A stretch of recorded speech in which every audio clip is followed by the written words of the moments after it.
Carl Jung, ce nom qui résonne encore aujourd'hui dans le panthéon de la psychologie, a passé des années à étudier un paradoxe déroutant, un schéma qui hantait les patients les plus compatissants qu'il rencontrait.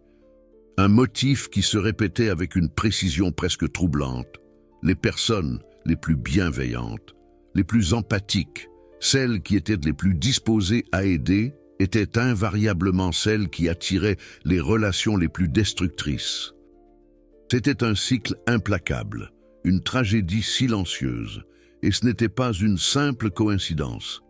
Non, il s'agissait d'un mécanisme psychologique bien spécifique, un engrenage subtil et pervers. Jung a découvert qu'il existait 5 qualités de bonté, 5 facettes de l'altruisme qui agissaient comme un phare lumineux, un signal irrésistible pour les narcissiques et les manipulateurs. Et le plus douloureux dans tout ça, ces qualités sont intrinsèquement positives.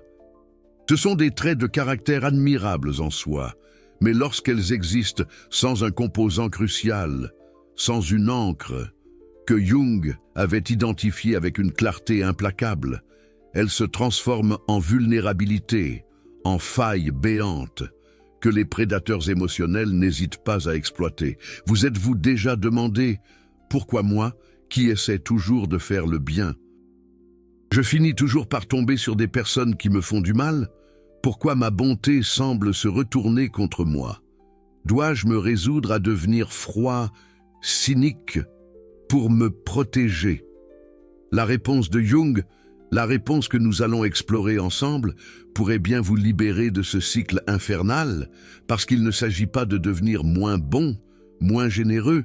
Il s'agit d'être bon, d'être généreux, mais d'une manière consciente, éclairée.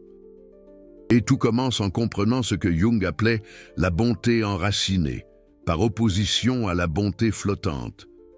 Car voici ce que Jung a découvert. La bonté sans racine, la bonté détachée du soi, devient un outil, une arme. Entre les mains des manipulateurs, elle devient une monnaie d'échange, une ressource à exploiter. Laissez-moi vous expliquer ce que cela signifie. Imaginez un arbre majestueux, la bonté. C'est comme les fruits savoureux et l'ombre rafraîchissante qu'il offre. C'est beau, nutritif, généreux. Mais pour que cet arbre continue d'exister, pour qu'il continue à porter ses fruits, il a besoin de racines, des racines profondes, solides, qui le relient à la terre nourricière, qui le nourrissent, qui le maintiennent stable et ancré même lorsque la tempête fait rage. Les racines de la bonté, selon Jung, ce sont les limites personnelles. C'est l'autopréservation, c'est la capacité à dire non, à se protéger, à se respecter, bonté enracinée, je t'aide, parce que je le choisis et je sais quand m'arrêter. Je suis conscient de mes limites et je les respecte. Bonté flottante, je t'aide, parce que je n'arrive pas à dire non et je continue, jusqu'à m'épuiser complètement, jusqu'à me sacrifier. Et les narcissiques, ces experts en manipulation, possèdent un radar presque surnaturel. Une capacité instinctive à détecter la bonté flottante. Pourquoi? Parce que la bonté flottante, c'est la bonté exploitable.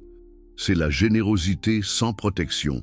C'est la compassion sans conscience, sans discernement, de l'endroit où vous vous terminez et où l'autre commence. C'est l'oubli de soi au profit d'autrui.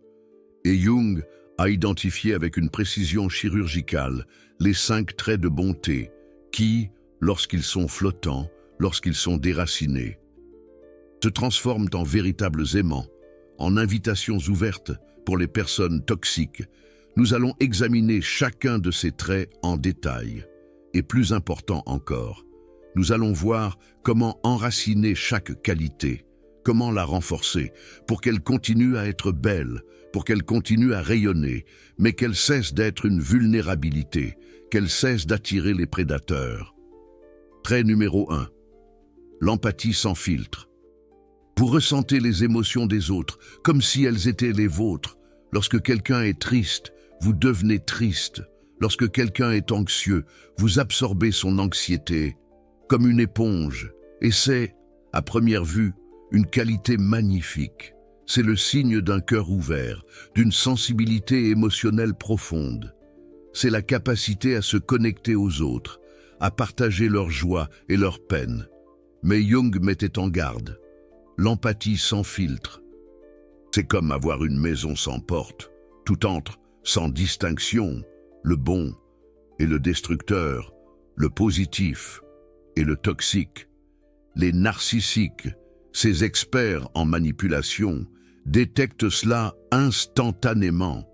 C'est comme s'ils avaient un radar intégré. Ils effectuent un test simple. Ils partagent un problème émotionnel, une difficulté, une souffrance, et ils observent votre réaction. Si vous absorbez immédiatement cette émotion, si vous vous sentez responsable de la consoler, de la réparer, si vous devenez plus angoissé qu'eux-mêmes par leurs problèmes, alors vous avez réussi le test. Vous êtes de l'empathie sans filtre. Vous êtes une cible idéale, une proie facile. Parce que maintenant, ils savent, ils ont compris qu'ils peuvent déverser n'importe quelle charge émotionnelle sur vous, et vous la porterez. Vous vous sentirez obligé de le faire. Ils peuvent être en crise chaque semaine. Et vous abandonnerez votre propre vie, vos propres besoins, pour les sauver. Jung a observé des patients, des âmes bienveillantes, qui passaient des heures à consoler des narcissiques, à les réconforter, au sujet de problèmes que le narcissique avait lui-même créés. Souvent des problèmes futiles, et le lendemain, le narcissique allait très bien, comme si de rien n'était. Mais le patient empathique, lui, était épuisé émotionnellement, vidé de son énergie. Une femme m'a raconté: j'ai passé 6 mois à être son thérapeute émotionnel non rémunéré.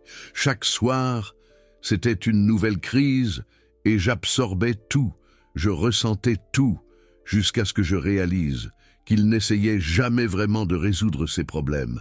Il avait juste besoin de quelqu'un, d'un réceptacle, pour porter le poids émotionnel qu'il ne voulait pas porter lui-même. Voilà, c'est l'empathie sans filtre, exploitée, manipulée, utilisée comme un outil. Jung observait que les personnes empathiques sans filtre développent fréquemment une exhaustion émotionnelle chronique, un état de fatigue permanente. Ce n'est pas parce que l'empathie est mauvaise en soi, mais parce qu'elle porte des émotions qui ne leur appartiennent pas. C'est comme essayer de porter 20 sacs à dos en même temps, chacun rempli des angoisses d'une autre personne, tandis que votre propre sac à dos, celui qui contient vos propres besoins, vos propres rêves, reste oublié, abandonné, sur le sol. Alors, comment enraciner cette qualité? Comment transformer cette vulnérabilité en force? Jung enseignait l'empathie consciente. Vous ressentez toujours, vous restez connecté aux émotions des autres, mais vous ressentez avec la conscience, avec la certitude que ce sentiment, que cette émotion leur appartient et non à vous. C'est la différence cruciale entre « je comprends » que tu traverses quelque chose de difficile et je ressens exactement ce que tu ressens et j'ai besoin de réparer ça pour toi. L'un valide, l'autre absorbe et assume la responsabilité. L'un respecte les limites, l'autre les franchit. L'empathie enracinée possède une limite claire, infranchissable. Je peux ressentir avec toi, mais je ne peux pas ressentir à ta place. Je peux te soutenir, mais je ne peux pas porter ta charge émotionnelle permanentement. Et lorsque vous établissez cette limite, lorsque vous affirmez votre propre espace émotionnel, les narcissiques perdent tout intérêt, parce qu'ils ne veulent pas quelqu'un qui ressente avec eux. Ils veulent quelqu'un qui ressente à leur place, qui prenne leur souffrance sur lui, qui les décharge de leur propre responsabilité. Trait numéro 2. Le besoin de voir le bien en chacun. Vous croyez profondément que chaque personne, sans exception, possède une bonté intérieure, que même derrière les comportements les plus répréhensibles, il existe une explication, une raison, que si vous êtes patient, que si vous êtes compréhensif, suffisamment, Vous finirez par trouver le côté bon de cette personne, vous découvrirez le trésor caché sous les apparences.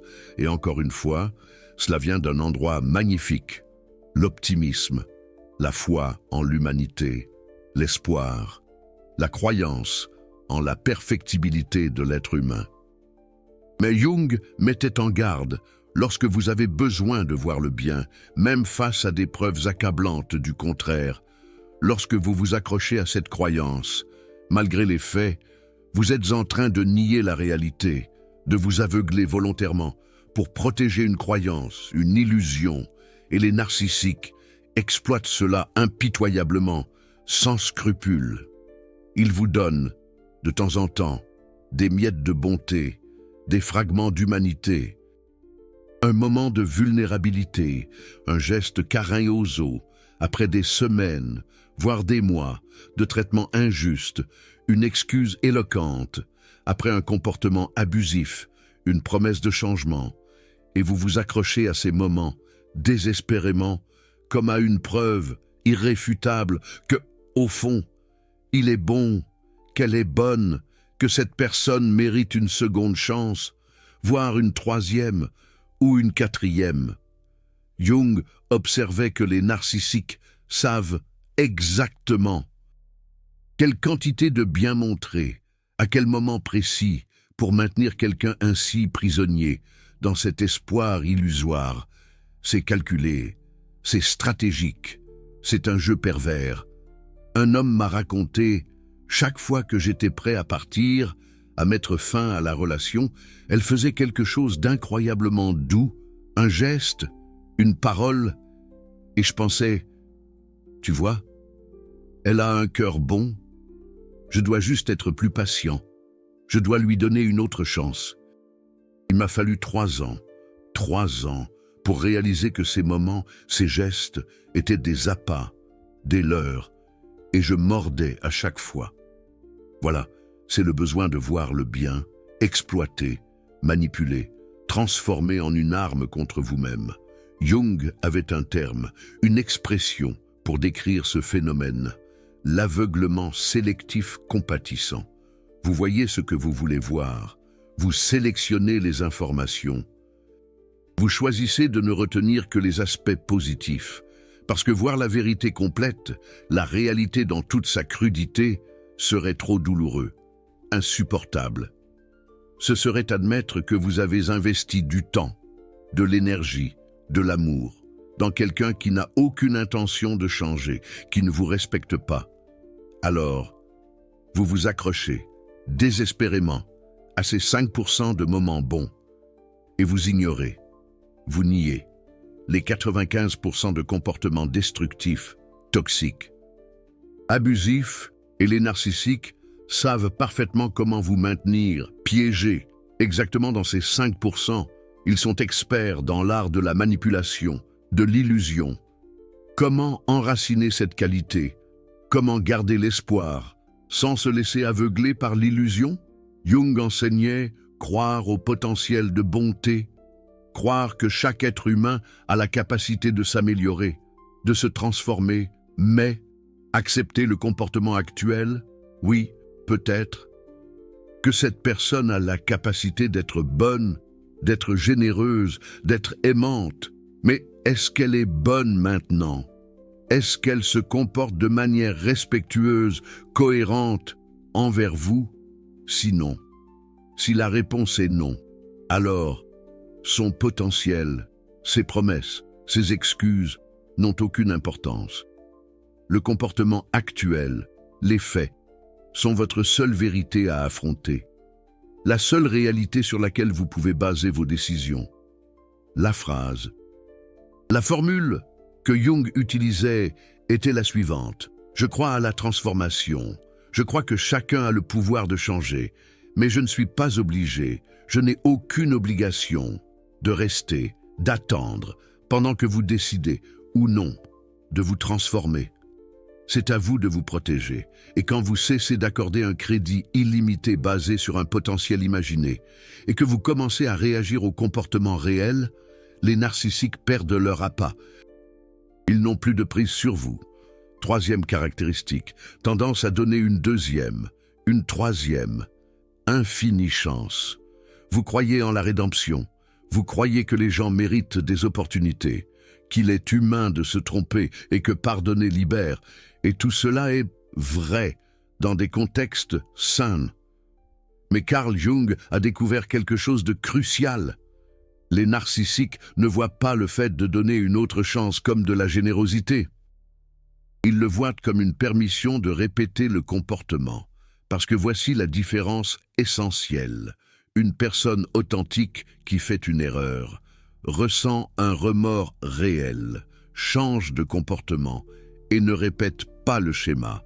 Un narcissique qui fait une erreur, donne une excuse élaborée, promet un changement et répète exactement le même schéma dès qu'une chance lui est offerte. Carl Jung a observé des patients donner littéralement VIGT, 30 chances à la même personne, pour le même comportement destructeur. Et à chaque fois, le discours était « mais il a dit que cette fois, ça serait différent ». Il semblait sincère. Je dois lui donner cette chance. Une femme m'a dit « j'ai perdu le compte du nombre de fois où j'ai pardonné la même trahison émotionnelle. À chaque fois, il pleurait, disait qu'il avait changé, jurait que j'étais importante, et à chaque fois, 3 semaines plus tard, il faisait exactement la même chose. Mais je continuais à lui donner des chances, parce que je pensais que c'était ce qu'une personne bonne faisait. Voilà, cette tendance à donner des chances infinies est exploitée. Et Carl Jung a observé un schéma intéressant. Plus vous donnez de chances sans changement réel de comportement, plus le narcissique vous manque de respect, parce qu'au niveau inconscient, il apprend que des mots sans action suffisent à vous contrôler. Donc qu'il n'a pas besoin de changer réellement, qu'il a juste besoin de paraître repentant temporairement.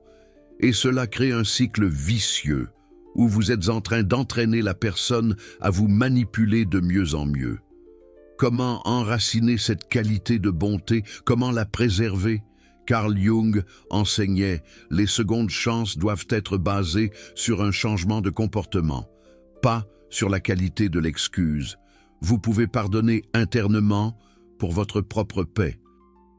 Mais la confiance ne revient que lorsque le comportement change de manière constante. Et Carl Jung avait une règle, la règle des 3 avertissements. Première fois, ça peut être une erreur genuine. Vous observez? Deuxième fois, c'est un schéma qui émerge, vous le nommez, et vous établissez une conséquence claire. Troisième fois, c'est un choix conscient de leur part, vous agissez en conséquence. Et quand vous cessez de donner des chances basées sur de belles paroles, et que vous commencez à exiger des actions conséquentes, les narcissiques se tournent vers des cibles plus faciles. Ce sont déjà 3 caractéristiques, mais les 2 suivantes sont celles que Carl Jung considérait comme les plus dangereuses, parce qu'elles touchent à un point encore plus profond, votre relation avec votre propre valeur. Et quand les narcissiques exploitent ces caractéristiques, ils n'utilisent pas seulement votre bonté, ils érodent votre estime de vous dans le processus. 4e caractéristique, faible sentiment de mérite. C'est brutal. Et Carl Jung disait que c'est la caractéristique qui maintient les personnes bonnes prisonnières le plus longtemps. Ça fonctionne comme ça. Au fond, vous ne croyez pas totalement que vous méritez d'être traité bien. Vous croyez que vous devez gagner l'amour, le respect, la considération. Et comment vous gagnez ça? En étant utile, en étant indispensable, en étant tellement bon que la personne n'a pas d'autre choix que de vous valoriser. Mais voici ce que Carl Jung a découvert. Plus vous agissez comme si vous deviez gagner votre valeur, plus les narcissiques vous traitent comme si vous n'en aviez pas, parce que les narcissiques opèrent selon une logique simple. Si vous agissez comme si vous ne méritiez pas, pourquoi est-ce que je vous traiterais comme si vous le méritiez? Et ils testent ça constamment. Ils vous dévalorisent et observent si vous acceptez ou si vous contestez. Si vous acceptez, Si vous essayez de prouver votre valeur en travaillant plus dur pour plaire, vous avez confirmé, vous croyez que vous devez gagner le minimum. Et maintenant ils savent, ils peuvent vous traiter de pire en pire, et vous allez travailler de plus en plus dur pour reconquérir le traitement qui devrait être la norme. Carl Jung a étudié des cas où des personnes bonnes devenaient des esclaves émotionnels, faisant des acrobaties pour mériter des miettes d'affection qu'une relation saine donnerait librement. Un homme m'a raconté, plus elle me critiquait, plus j'essayais d'être parfait. Je pensais que si j'étais assez bon, assez attentionné, assez patient, elle finirait par me traiter bien. Il m'a fallu des années pour réaliser. Le problème n'a jamais été que je n'étais pas assez. Le problème était qu'elle percevait que j'acceptais de ne pas être traité comme si je l'étais. Voilà. Ce faible sentiment de mérite est exploité. Carl Jung expliquait que les narcissiques ont un instinct presque prédateur pour identifier les personnes avec un faible sentiment de mérite. C'est comme s'ils sentaient l'insécurité invisible que vous portez, et une fois détectée, ils l'exploitent impitoyablement. Chaque critique n'est pas là pour vous aider à vous améliorer. Elle est là pour vous maintenir dans cet état de toujours essayer de prouver votre valeur, sans jamais y parvenir, sans jamais être suffisant, Parce qu'au moment où vous croyez que vous êtes suffisant, vous établissez des normes. Et les narcissiques détestent les normes qui ne les servent pas. Comment enraciner cette qualité de bonté? Comment la préserver? Carl Jung enseignait, la bonté n'est pas une monnaie d'échange. Ce n'est pas quelque chose que vous utilisez pour acheter un traitement de base. Vous êtes bon, parce que c'est votre nature, pas parce que vous espérez recevoir de la bonté en retour comme paiement. Et un traitement respectueux n'est pas une récompense. C'est une exigence minimale. La phrase de Carl Jung, « Je ne suis pas généreux pour gagner de la générosité. Je suis généreux parce que je valorise la générosité. Mais je n'accepte pas non plus d'être dévalorisé. » Ces deux choses ne se contredisent pas. Elles se complètent.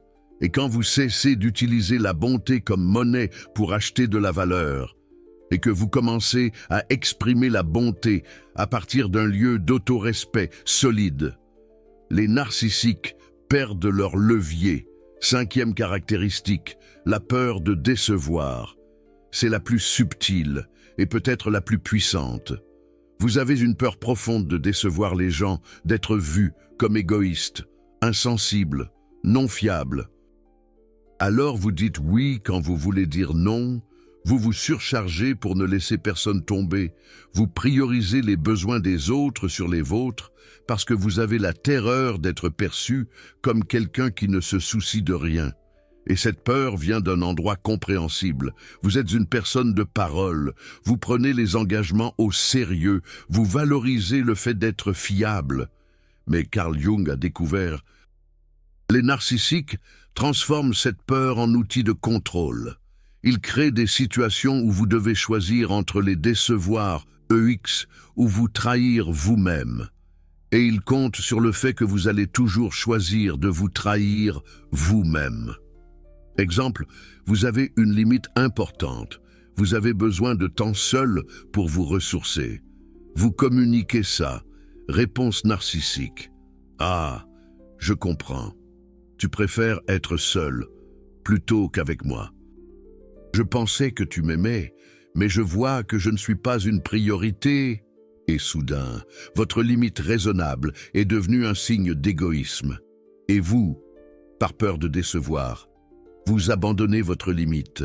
Cela se répète jusqu'à ce que vous n'ayez plus de limites, parce que chaque limite est réinterprétée comme une déception. Carl Jung, figure emblématique de la psychologie. Son nom évoque une quête profonde, une exploration des mystères de l'âme humaine. Nous allons aborder ensemble un paradoxe, une observation troublante qu'il a faite chez ses patients les plus altruistes. Imaginez, les personnes les plus généreuses, celles qui débordent d'empathie, se retrouvent piégées dans des relations destructrices, un schéma répétitif, presque inévitable, une spirale infernale. ceux qui ne savent pas se protéger finissent par souffrir et faire souffrir, car l'épuisement mène à l'amertume et parfois à la cruauté. Jung a observé des patients qui n'avaient plus de vie propre, parce que toute tentative de prendre soin d'eux-mêmes était interprétée comme une déception, une trahison. Une patiente, appelons-la Sophie, me disait « Je suis arrivé à un point où j'avais peur d'avoir des besoins, parce qu'à chaque fois que j'exprimais ce dont j'avais besoin, il me faisait sentir égoïste.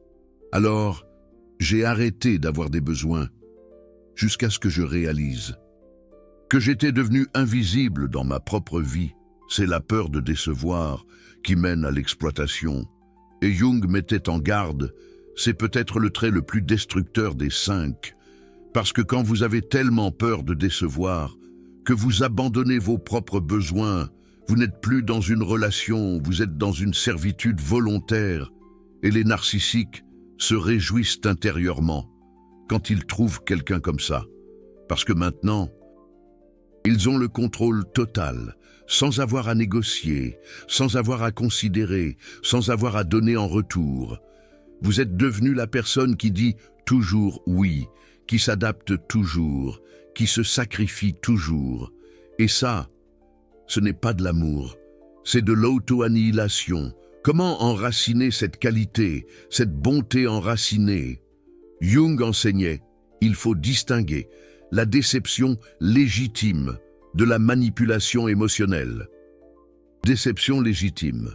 Vous avez promis quelque chose et vous ne l'avez pas fait, sans prévenir, ni raison valable. Manipulation. Vous avez établi une limite saine et vous êtes accusé de décevoir. La différence est cruciale. Avoir des limites, ce n'est pas décevoir, c'est du respect de soi. Prioriser votre santé mentale, ce n'est pas de l'égoïsme, c'est de l'autopréservation. Et Jung avait une phrase libératrice. Si prendre soin de moi vous déçoit, c'est que vous espériez que je me néglige, et ça, ce n'est pas de l'amour, c'est de l'exploitation. Quand vous arrêtez de confondre limite et déception, et que vous commencez à voir les accusations d'égoïsme pour ce qu'elles sont vraiment, des tentatives de contrôle. Les narcissiques perdent leur script. Maintenant, vous connaissez les 5 traits. Empathie sans filtre, besoin de voir le bien en chacun, donner des chances infinies, faible sentiment de mérite. Peur de décevoir. Et voici ce que Jung a découvert de plus important. Un seul de ces traits vous rend déjà vulnérable. Mais quand vous en avez 3, 4 ou les 5, vous devenez ce que les narcissiques appellent intérieurement une cible parfaite. Parce que maintenant, ils n'ont même pas besoin de faire d'efforts. Vous faites leur travail, vous ressentez pour eux, vous voyez le bien en eux, même quand il n'y en a pas. Vous donnez des chances infinies. Vous travaillez pour gagner le minimum et vous ne dites jamais non, de peur de décevoir. C'est la combinaison parfaite pour l'exploitation, sans résistance. Mais voici la bonne nouvelle que Jung soulignait. Vous n'avez pas besoin de vous débarrasser de ces qualités. Vous n'avez pas besoin de devenir cynique, froid, méfiant.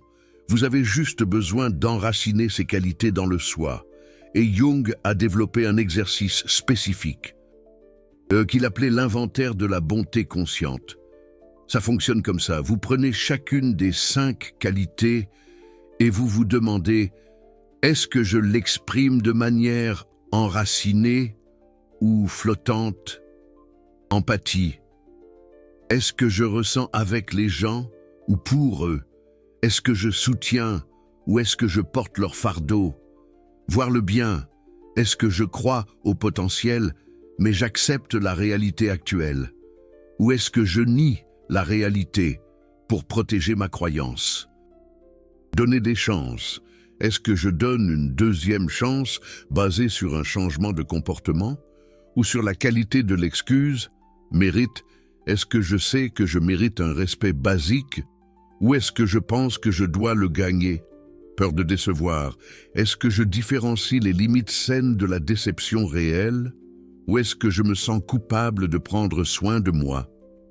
Et pour chaque réponse qui révèle une bonté flottante, vous créez une ancre. Une phrase qui vous rappelle la version enracinée, exemple d'encre que les patients de Jung utilisaient. Compassion, oui. Sacrifice jusqu'à m'oublier, non. Je crois au changement, mais je réagis au comportement actuel. Pardon, ne signifie pas exposition continue. La bonté n'est pas une monnaie d'échange pour un traitement basique. Avoir des limites, ce n'est pas décevoir, c'est exister. Et chaque fois que vous sentez l'attrait de la bonté flottante, vous revenez à l'ancre. Avant de vous montrer ce qui se passe quand vous faites ce changement, je veux que vous réalisiez quelque chose. Vous venez d'apprendre pourquoi votre bonté attirait les narcissiques, les 5 traits exacts, comment enraciner chacun, comment faire un inventaire de la bonté consciente. C'est une connaissance que Jung a développée en observant des centaines de patients piégés dans ce schéma, et une connaissance qui peut changer complètement la trajectoire de vos relations. Ça dérange beaucoup de gens. Les narcissiques ne veulent pas que vous sachiez que la bonté peut exister avec des limites. Les personnes qui profitent de votre bonté sans frontières ne veulent pas que vous découvriez l'autopréservation. Chaque vidéo comme celle-ci est un acte de libération pour les personnes bienveillantes. Alors, le Super Thanks là en bas n'est pas qu'un soutien. C'est vous qui dites « Cette connaissance m'a donné la permission d'être bienveillant et protégé en même temps. » Continuez à donner aux bonnes personnes le pouvoir de se défendre. Et si vous êtes arrivé jusqu'ici, vous n'avez plus besoin de choisir entre bonté et protection. Vous pouvez avoir les deux. Maintenant, que se passe-t-il quand vous faites ce changement? Jung a observé 3 transformations cohérentes. Transformation 1. Les narcissiques perdent de l'intérêt. Ou testent les limites quand vous arrêtez d'être une bonté flottante et que vous devenez une bonté enracinée. Les narcissiques le remarquent immédiatement. Et ils font une de ces 2 choses. Option A. Ils s'en vont. Ils cherchent quelqu'un de plus facile à exploiter. Option B. Ils testent les limites intensément. Ils augmentent la manipulation pour voir si vous revenez à l'ancien schéma. Jung disait, les 2 options vous montrent la vérité. S'ils s'en vont parce que vous avez établi des limites, ils ne vous ont jamais valorisé. Ils ne valorisaient que votre exploitation. S'ils testent intensément, c'est qu'ils essaient de reconquérir le contrôle. Et plus vous maintenez les limites, plus il devient clair qu'ils ne s'intéressent pas à vous avec respect de soi, seulement à vous sans... Et même si ça fait mal au début, Jung soulignait, c'est une libération. Vous filtrez les personnes qui ne voulaient que votre bonté, pas vous entier. Et cette douleur initiale est temporaire, mais la liberté qui vient après est permanente. Jung a observé que de nombreux patients ressentaient un soulagement profond quand les narcissiques finissaient par s'en aller, même après des années d'attachement, parce qu'au fond, ils ont toujours su que cette relation était épuisante. Ils avaient juste besoin de la permission de lâcher prise. Transformation 2, vous attirez des personnes différentes. Quand vous exprimez une bonté enracinée, quelque chose de fascinant se produit. Des personnes saines s'approchent. Parce que les personnes saines n'ont pas peur des limites. Elles les respectent. Elles valorisent quelqu'un qui sait prendre soin de soi. Et soudain, vous réalisez que vous pouvez être bienveillant, empathique, généreux et toujours être respecté. Parce que les personnes autour de vous sont maintenant celles qui apprécient la bonté consciente, pas celles qui exploitent la bonté naïve. Jung disait « Vous n'avez pas perdu votre capacité à attirer des personnes. Vous avez changé le type de personnes que vous attirez. Et c'est le changement le plus important. » Transformation 3. Votre bonté devient plus puissante. Paradoxalement, lorsqu'on cesse d'être bon sans discernement envers tout le monde et qu'on commence à l'être consciemment avec ceux qui le méritent. Votre bonté a un impact bien plus grand parce qu'elle n'est plus gaspillée auprès de personnes qui la prennent pour acquise. Elle n'est plus considérée comme un DU. Elle est directement dirigée vers des personnes qui l'apprécient, qui la rendent, qui l'honorent, qui la valorisent à sa juste mesure. Et Carl Jung a observé que les patients qui opéraient ce changement ne devenaient pas moins bons. Ils devenaient bons d'une manière beaucoup plus significative, plus profonde, plus authentique. Leur bonté comptait vraiment. Elle faisait une vraie différence parce qu'elle était offerte sur un sol fertile, pas sur un terrain qui se contentait d'extraire sans jamais rien rendre, sans jamais nourrir en retour. Alors la technique de Carl Jung, ce n'est pas tuer votre bonté pour survivre. C'est absolument pas ça. C'est protéger votre bonté afin qu'elle puisse s'épanouir véritablement, qu'elle puisse rayonner de toute sa splendeur. Et quand vous faites cela, quand vous conservez l'essence compatissante, mais que vous ajoutez des racines d'autopréservation, vous devenez quelque chose que les narcissiques ne peuvent pas manipuler, mais que les personnes authentiques adorent rencontrer. Vous devenez une bonté forte, et la bonté forte est inébranlable. Rien ne peut l'atteindre. Alors maintenant, je veux savoir lequel de ces 5 traits vous avez reconnu chez vous. Empathie sans filtre. Besoin de voir le bien en chacun, donner des chances infinies. Faible sentiment de mérite ou peur de décevoir.